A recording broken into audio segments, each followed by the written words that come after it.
Jekar, may ipapaalam lang ako sa'yo about kay Rosel.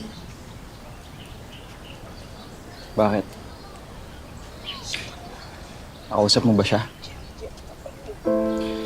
Ano naman pinapasabi niya? Busy na naman siya. Alam mo, buti pa sa'yo, may time yung pinsan mo eh. Sa akin, simula nang pinadala ka niya, bihira ko na siya makontak. Ano bang alibay niya this time? Bakit ba kasi hindi niya lang sabihin sa akin yung totoo? Hindi niya talaga ako mahal.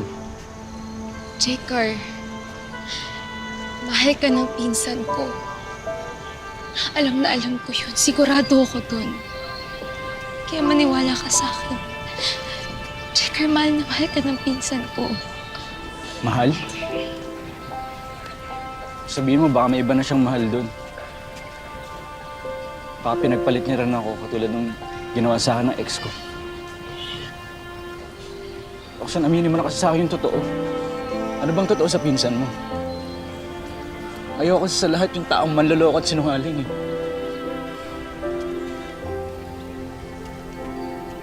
Dahil sa pangyayaring yun, tila panghihinaan na naman ng loob si Roxanne na ipagtapat ang buong katotohanan kay Jekar. Hanggang sa...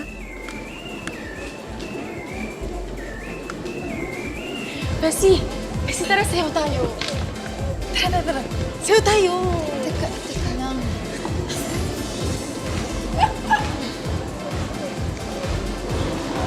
Uy, Sigar. Grace, gusto mo? Okay lang ako. Tawagan pa kasi si Rosel eh. Alam.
Roxanne, anong ibig sabihin nito?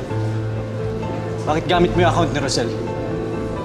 Huwag mo sabihin sa akin na ikaw at si Rosel ay isa. Ito mo yung tanong ko. Isang babae lang ba kayo ni Rosel? Sige, magpapaliwanag ako. Hindi ko na kailangan explanation mo! Dahil bistado ka na! Laki kong tanga! Kaya pala pamilyar na sa akin yung boses mo. Kaya pala alam mo lahat ng tungkol kay Rosel. Sino yung babaeng ginamit mo para lokohin ako, ha? Jekar, hindi ko siya kilala. Nakita ko na siya sa internet. Dahil lalaki kong tao, napaikot mo ko na ilang taon? Ilang taon! Una, nagpanggap ka na magandang babae ka sa Facebook. Tapos hindi ka pa nakontento doon, nagkunwari ka pa na pinsan ka niya! Ano pang hindi totoo sa'yo, ha? Ano pang peke sa pagkatao mo? Nakikita niyo ba itong babaeng to? Huwag na huwag kayo maniniwala dito dahil isa tong poser. Manloloko na, sinungaling pa. Alam mo, hindi naman ako tumitingin sa itsura ng tao eh. Pero ikaw, Roxanne, lalo kang mas pumangit dahil ang pangit ng ugali mo.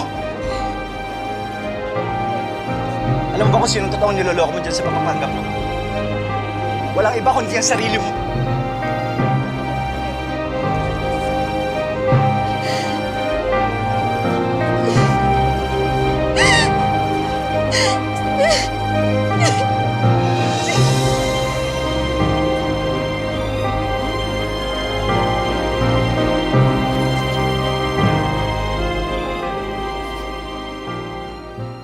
Tita, parang awa niyo na ho. Palabasin niyo na ho si Jekar.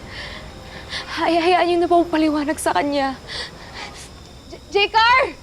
Roxanne, pasensya na. Wala ako talagang magawa. At kahit ano ring hiling ko sa anak ko para makaharap mo siya, ayaw niya talaga. Tita, sorry ho ah. Hindi ko naman nung masisisi si J-Card eh.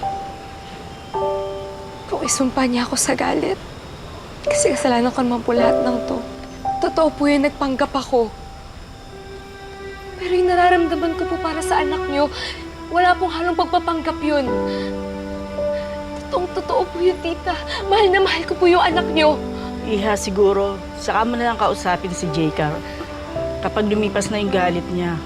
Isa pa, 10 oras na ng gabi. Baka hinahanap ka rin ng mga magulang mo. Sige na. Uwi ka na.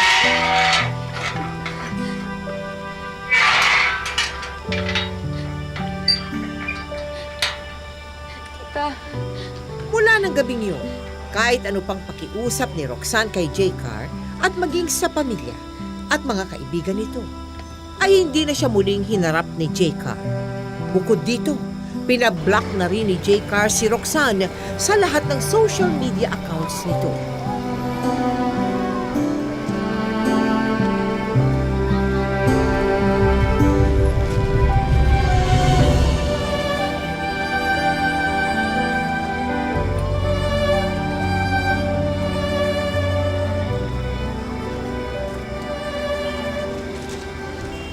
Ayok ka talaga! Ginagawa mo kong gago eh! Ha? Walang niya kang babae ka! Sobra ka na! Sobra! Hayop ka talagang babae ka! Ha? Anong klase kong babae? Anong klase kong asawa? Ha? Wala ka talagang katandana! Ha? Bihira ka! Gusto mo talaga mabalda ka? Para hindi ka na makalabas ng bahay at di mo na makita yung mga lalaki mo! Ha?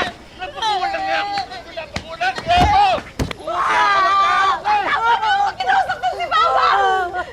pero ba kung ito yung gusto niyo? Kung ito yung kaligayahan niyo, sige ako! Dito ako, bubugin niyo na ako! Roxanne! Tay, kahit magkapasa-pasa naman akong pangit pa rin naman ako, Tay! At mas naging pangit yung tingin sa sarili ko dahil sa inyo! Tay, alam ko naman na ayaw niyo sa akin eh! Na mas mahal niyo pa yung anak niyo sa labas kesa sa akin!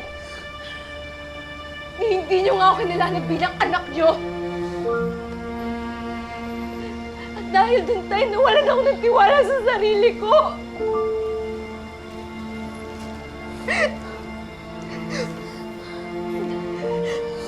Sa'yo naman, Ma. Naging mahina ang loob ko dahil sa nakikita ko sa inyo. Kaya gaya niyo natuto akong magkunwari. Ang sabi niyo, kailangan magpanggap para sa ikabubuti ng lahat. Pero Ma, hindi yun totoo. Dahil ang totoo, Ma, masama ang magpanggap. Masakit ang magpanggap, Ma!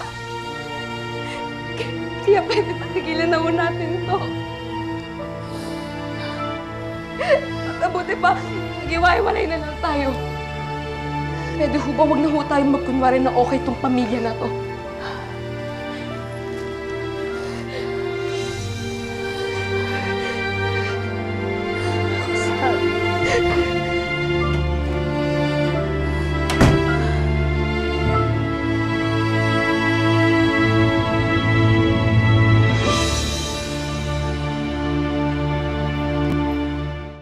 So, kamusta naman ang pakiramdam ni Kumare? Well, si Kumari mo sa ospital pa siya hanggang ngayon. Ah, talaga? Wala, malala yung sitwasyon niya eh. O sige, ikumusta mo na lang ako sa kanya, ha? Susubukan namin makadalaw, ha? Sige.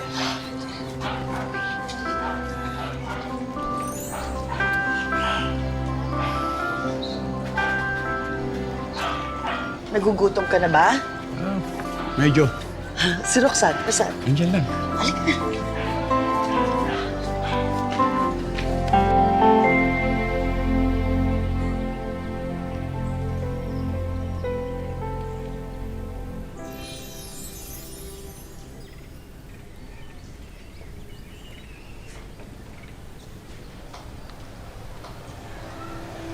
Roxanne, anak, mahihiya ako sa'yo eh. Ang totoo kasi niyan, duwag ako. nagpapanggap lang ako na matapang para matago yung kahinaan ko. Yung pananakit ko sa mama mo. Takot kasi ako na maabandon na ulit eh. Tulad ng ginawa sa akin pag-iiwan ng dati kong kinakasama. Dahil boto sila sa mas mayamang lalaki. Dahil doon, napuno ako ng laging pagdududa sa buhay ko. At isa ka na sa mga nabiktima ko. Pero napag-usapan na namin ng mama mo ito. At nangako ako sa kanya na hindi ko na sasaktan ulit. Ngayon, mangangako ako sa iyo na magiging pantay na ang pagmamahal ko sa iyo at sa iyong ate. Mahal na mahal kita, anak. Mapapatawad mo ba ako? Anak, magkapatawaran na tayo. At patawarin mo rin ako kung hindi ako naging magandang huwaran para sa'yo.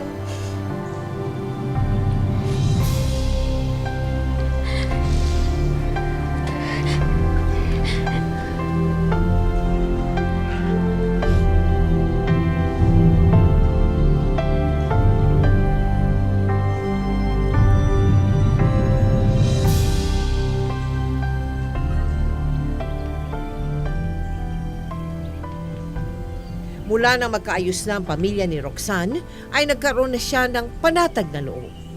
Unti-unti na ring nagkaroon ng tiwala si Roxanne sa sarili niya. At kasabay ng paglimot niya kay J-Car, ay binuhos na lamang niya ang panahon sa kanyang pag-aaral.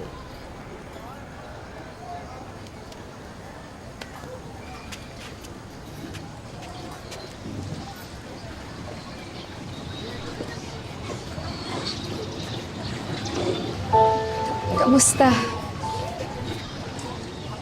Bago ko sagutin yung tanong mo, sa akin mo na yung sagutin mo. Totoo na ba talaga to? Na ikaw na si Roxanne yung kaharap ko? Oo, J-Car. Ako to, wala nang iba. Ito, meron akong ID. Gusto mo tingnan para makasiguro ka. Hindi nga pala tayo introduce ng maayos.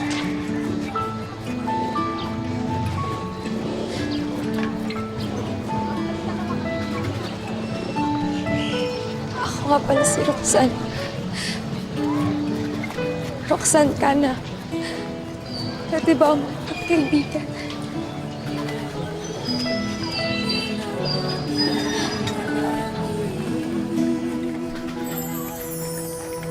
Mapakailanman hindi magbabago.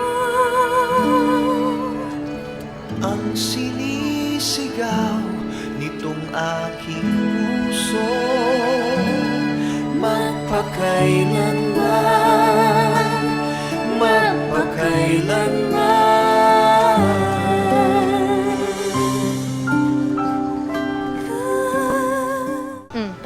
Uy, teka lang.